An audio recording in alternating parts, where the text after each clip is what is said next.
আজকের ভিডিওতে আপনাদেরকে জানাবো মুসা আলাইহিসসালাম কেন আজরাইলকে চর মেরে কানা করে দিয়েছিলেন এবং মুসা আলাইহিসসালামের মৃত্যুর বিস্ময়কর ঘটনা।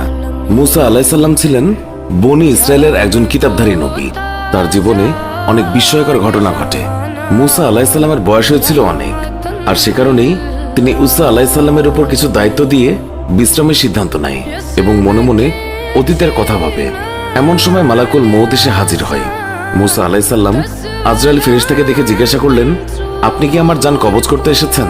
আজরাইল বললেন, হ্যাঁ, আল্লাহ হুকুম করেছে এবং আপনার সময় শেষ হয়ে এসেছে। হযরত মুসা তখন জিজ্ঞাসা করলেন, আপনি কি মুখ দিয়ে আমার জান বের করবেন? আজরাইল বললেন, হ্যাঁ। তখন তিনি বললেন, এই মুখ দিয়ে আমি স্বয়ং আল্লাহর সঙ্গে কথা বলেছি।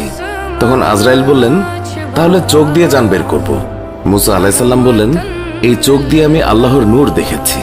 আজরাইল বললেন, তাহলে নাক দিয়ে নেব। মুসা আলাইহিসসালাম বললেন, আমি নাক দিয়ে বেহেশতের সুঘ্রাণ নিয়েছি। আজরাইল তখন বললেন, আমার এত কথার জবাব দেওয়ার সময় নেই, আমার যেভাবে ইচ্ছে সেইভাবে আমি জান কবজ করব।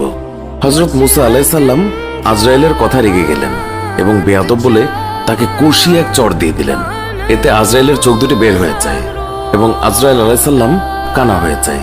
এই অবস্থায় আজরাইল আলাইহিসসালাম আল্লাহর কাছে চলে গেলেন এবং আল্লাহকে সব ঘটনা খুলে বললেন। আল্লাহ আজরাইলের চোখ ঠিক করে দিয়ে বললেন, তোমাকে আর তার কাছে যেতে হবে না, তার জান কবজের ব্যাপারটা আমিই দেখব।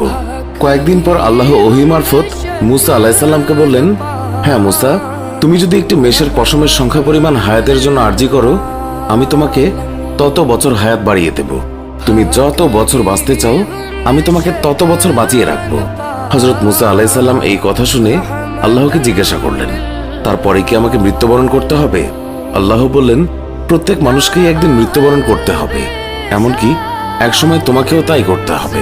তখন মুসা আলাইহিসসালাম বললেন, তাহলে এখনই আমার মৃত্যু হোক, তবে আমার একটা আবদার আপনার রাখতে হবে। আমি চাই মৃত্যুর আগে আমি একবার তুর পাহাড় দর্শন করে আসি। আল্লাহ মুসা আলাইহিসসালামের আবেদন মঞ্জুর করেন এবং তুর পাহাড়ে যাত্রার আদেশ দেন। মুসা আলাইহিসসালাম বিলম্ব না করে তুর পাহাড়ে গেলেন এবং আল্লাহর নূরের দর্শন লাভ করেন। আল্লাহর সাথে কিছু কথোপকথন হওয়ার পর আল্লাহ সেখান থেকে বিদায় নেন। মুসা আলাইহিসসালাম তুর পাহাড় থেকে ফেরার পথে দেখলেন 7 জন লোক একটি কবর খনন করছেন। মুসা তখন জিজ্ঞাসা করলেন, এই নির্জন এলাকায় কার কবর খনন করছো? তারা বলেন, আপনার মতো একজন ব্যক্তির। আপনি চাইলে আমাদের সাথে এই সওয়াবের কাজে অংশগ্রহণ করতে পারেন। মুসা আলাইহিসসালাম কিছুক্ষণ কাজ করার পর সেখান থেকে একজন বলে উঠল, হে নবী, আমরা যার জন্য কবর খনন করেছি তার আকৃতি ঠিক আপনার মতো। আপনি একটু কবরে নেমে শুয়ে দেখলে আমরা মাপের পরিমাপটা পরীক্ষা করে নেব। মুসা আলাইহিসসালাম তাদের কথা মতো কবরে শুয়ে পড়লেন। শুয়ে পড়ার পর মুসা আলাইহিসসালাম বললেন, হে খোদা, এরকম নিঝুম জায়গায় তুমি আমার জন্য কবুল করে নাও। মুসা আলাইহিসসালামের কথার সাথে সাথে একজন ফেরেশতা তাকে আপেল খেতে দিল। বিসমিল্লাহ বলে যখন আপেল খাওয়া শুরু করলেন, তখন তার জান কবজ হয়ে গেল। তখন উপস্থিত ফেরেশতা মুসা আলাইহিসসালামকে কবর থেকে তুলে গোসল করিয়ে জানাজা করে কবর দিয়ে দিল। পৃথিবীতে তার কবরের অস্তিত্ব আজও অজানা রয়ে গেছে। তিনি প্রায় 150 বছর বেঁচে ছিলেন। এই ছিল আমাদের আজকের ভিডিও। আমাদের এই ভিডিও সম্পর্কে মন্তব্য জানাতে কমেন্ট করুন। ভিডিওটি ভালো লাগলে লাইক দিন। আমাদের অন্য ভিডিওগুলোও দেখুন। এখনকার মতো বিদায় নিচ্ছি। দেখা হবে নতুন কোনো ভিডিওতে। ভালো থাকবেন।